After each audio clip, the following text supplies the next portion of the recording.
I'm Vito LaBella, and I'm running for Senate in the 26th District. This is part 2 of my discussion on the pro-choice, pro-life issue and how it impacts New Yorkers. Now, I want to start by apologizing in advance about the length of this video, but it's just so important that we take the time to really delve into it. Now, we're talking specifically about New York State. Some people have mentioned Project 2025 or what's going on down in Alabama. Well, none of that has any relevance about what's going on in New York State today. First and foremost, I have always supported Roe v. Wade.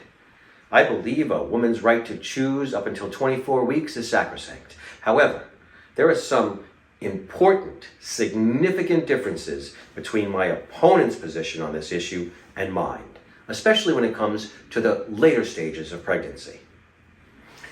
In 2019, my opponent co-sponsored the Reproductive Health Act, which made New York one of only 7 states that effectively allows abortion on demand until birth. This law also removed any criminal or civil penalties for injuring or killing a baby in the womb, meaning that if a domestic partner assaults a pregnant woman and harms or kills her unborn child, well, that perpetrator can only be charged with the assault against the mother.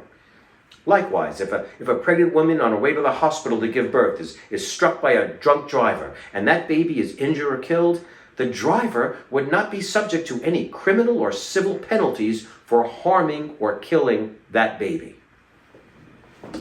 His law also changed the criteria for late-term abortions after 24 weeks. It shifted the focus from protecting the life of the mother to protecting the health of the mother. And that includes mental health. And this determination is left entirely up to the provider without clear definitions of what health really means. See, that's where my opponent and I differ. I think protecting a mother's health is crucial, but we need clearer guidelines and more accountability, especially when we're talking about healthy, viable pregnancies. And since this law went into effect, abortions in New York State have increased by 18%, from around 110,000 in 2020 to 130,000 in 2023. Now, while I still support Roe v. Wade, I think we need to ask ourselves how many of these late-term abortions were not medically necessary. In the last presidential debate, Vice President Harris claimed that women aren't carrying pregnancies late in their terms just to ask for an abortion. But when you try to find data to back that up, it's difficult.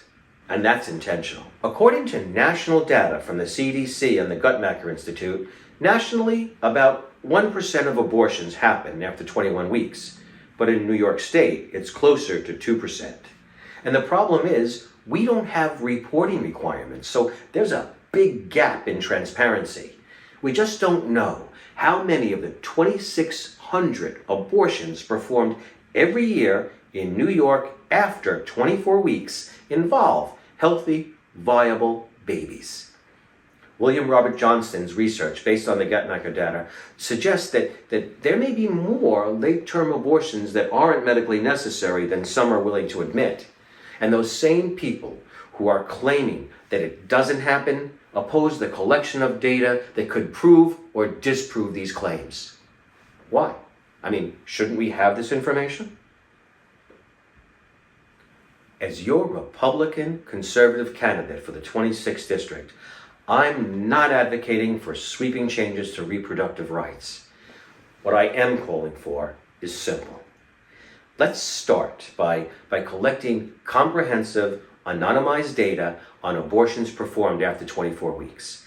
This would allow lawmakers, healthcare providers, and the public to have informed discussions on policies that balance protecting the health of the mother and the rights of viable unborn children.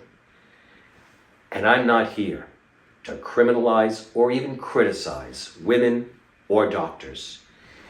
I'm here to suggest policies that support mothers who may want to keep their child or place their baby up for adoption.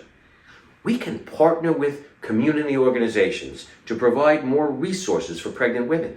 And we can explore ways to make adoption a more viable option by perhaps increasing the types of expenses adoptive parents can cover for birth mothers.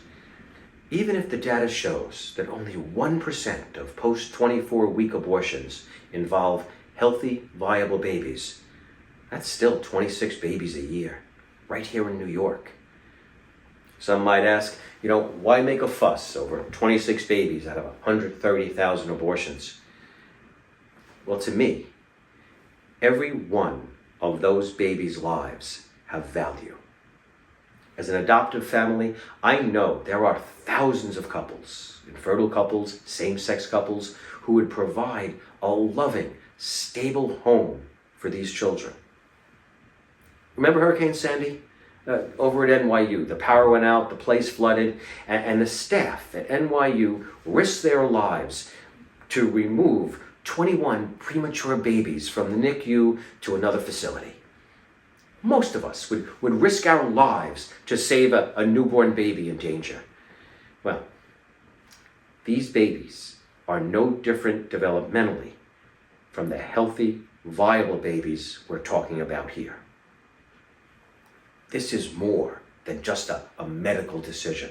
It's a moral and ethical question that, irrespective of religion, speaks to our values as a society. A recent survey found that 66% of young adults aged 18 to 26 want some protection for unborn babies. And that percentage goes up as the survey participants' age goes up.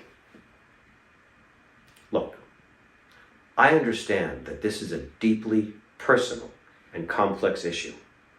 Many women facing this issue might wrestle with doubt or conflict. But just because something is legal doesn't automatically make it right.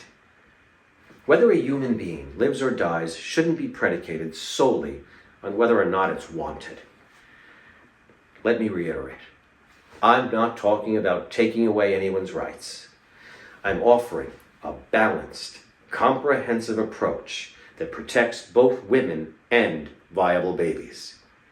By collecting data, by increasing support for mothers, and fostering real discussions, we can ensure that late-term abortions are reserved for cases when they are absolutely necessary. I'm Vito LaBella, and I'm running for Senate in the 26th District. Thank you for listening.